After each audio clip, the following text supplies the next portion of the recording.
Hello guys, welcome back to our channel नए उड़ान में हशमत सईद। उम्मीद करता हूँ आप लोग अच्छे होंगे। जामिया के इंटरव्यू सीरीज़ में अब हम पहुँच चुके हैं बीएससी जनरल की तरफ। बीएससी जनरल में अभी एक स्टूडेंट के इंटरव्यू करने की कोशिश करी, उनका एक्सपीरियंस जाना और आपके साथ शेयर किया। अभी हम रोशन से बात करने की कोशिश करेंगे और उनका क्या एक्सपीरियंस रहा है, लाइक तैयारी से रिलेटेड हो, कोर्स से रिलेटेड हो, सारी चीज़ें हम आपके साथ शेयर करने की कोशिश करेंगे। और एज ए स्टूडेंट अगर आप जामिया में पढ़ना चाह रहे हो तो क्या क्या डाउट्स आपके मन में आते हैं, वो डाउट्स को बेसिकली हम लोग सॉल्व करने की कोशिश करते हैं। डायरेक्ट आइए मिलते हैं वीडियो में और आपके जो सारे कन्फ्यूज़न है उसको हम क्लियर करने की कोशिश करते हैं।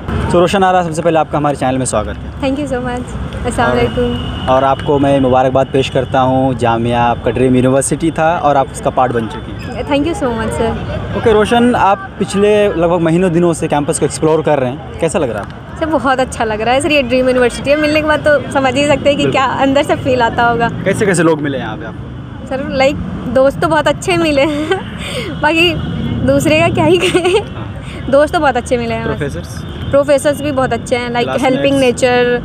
क्लासमेट्स भी अच्छे हैं, तो ओवरऑल मज़ा आ रहा है? हाँ बहुत। ओके, तो यही मज़ा हम चाह रहे हैं जो आपके बाद वाले स्टूडेंट हैं उनको भी मिले। उसके लिए ज़रूरी है कि वो तैयारी करके जामिया के पार्ट बने, राइट? इसलिए हम चाहेंगे कि उनको गाइड करें। Okay yes okay. सो आप मुझे बताएं, सबसे पहले मुझे बताएं जो कोर्स आप कर रहे हैं, कोर्स का नाम क्या है? BSc general. बीएससी जनरल क्या होता है? बीएससी जनरल मुझे बता सकते हैं? बीएससी जनरल इसमें मतलब हमारे पास ऑप्शन होता है, हम कोई भी सब्जेक्ट ले सकते हैं, लाइक बायो को छोड़ के। तो इसमें अभी फ़िलहाल हम लोग जो थे उसमें 5 सब्जेक्ट थे, मैथ, फिज़िक्स, केमिस्ट्री और जियोग्राफी था एंड कंप्यूटर साइंस था, CS था, और ये सब होते हैं। और यहाँ तो जामिया में जो है कि उर्दू और इंग्लिश कंपलसरी है बट फर्स्ट ईयर के लिए एडिशनल होता है। हाँ, बाकी ये सब है। इसमें से कोई ऑप्शन आप कोई भी सब्जेक्ट ले सकते हैं। एक अच्छी बात इसमें है बीएससी जनरल में, जो एक्सप्लोर करना चाहे तो कर सकता है। हाँ जी, सब्जेक्ट के ऑप्शन है कि जो भी मतलब लेना चाहे आप। ओके। सो अगर इसकी हम तैयारी की बात करें तो कितने नंबर का पेपर होता है पहले बताएं? ये 100 मार्क्स के पेपर होते हैं और 1.5 घंटे के होते हैं। और सिलेबस लाइक 11-12 के ही पूछते हैं, जैसे फिजिक्स, केमिस्ट्री, मैथ्स, ये 11-12 के। और इंग्लिश हो गया तो वो जनरल इंग्लिश पूछते हैं। और इसमें जैसे करंट अफेयर्स होता है तो वो उसके लिए पेपर्स का या GS का तो लूसेंट हो गया इस। और जैसे जनरल अवेयरनेस तो पेपर से ही हो जाता है इसका। जो केमिस्ट्री की आप बात कर रहे थे, जो आप फिजिक्स की बात कर रहे थे, उसका लेवल क्या होता है? मॉडरेट टू हार्ड होता है। यानी जामिया के पेपर को बहुत इजी नहीं कह सकते? नहीं, इजी तो नहीं कह सकते, इजी भी नहीं कह सकते और इम्पॉसिबल भी नहीं कह सकते। इम्पॉसिबल तो कुछ नहीं है, कह ही नहीं सकते हैं। Yes okay.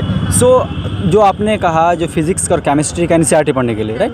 तो NCERT पढ़ने से हो जाएगा सिर्फ? हाँ जी सर, NCERT से ही पूछते हैं। PYQ कुछ हेल्पफुल होता है इसका? हो may be previous year question paper देखना चाहिए। हाँ, ये जो देखना चाहिए, ऑफ कोर्स देखना चाहिए, जिससे हमें लेवल पता चलेगा, क्वेश्चन कहाँ से आते हैं, कौन सा मतलब टॉपिक ज़्यादा हमको अच्छे से पढ़ना चाहिए, ये PYQ से ही पता चलते हैं। तो आई थिंक कि पढ़ना चाहिए।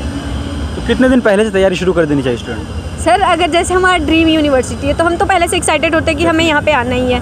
तो अगर हम 11-12 में वही सब्जेक्ट पढ़ रहे हैं तो फिर हम वहीं से फोकस करेंगे। और जैसे हमारे पास पेपर के बाद 3-4 मंथ का टाइम मिले तो बस रिवीजन कर लेंगे।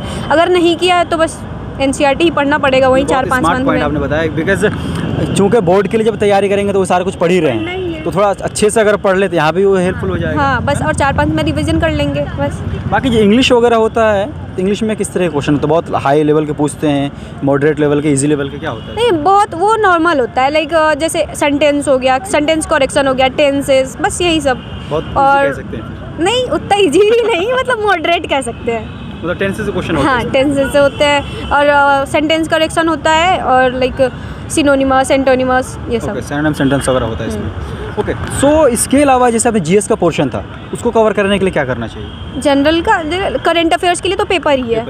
और जैसे कि जनरल नॉलेज के लिए बस लूसेंट से हेल्प हो जाएगा।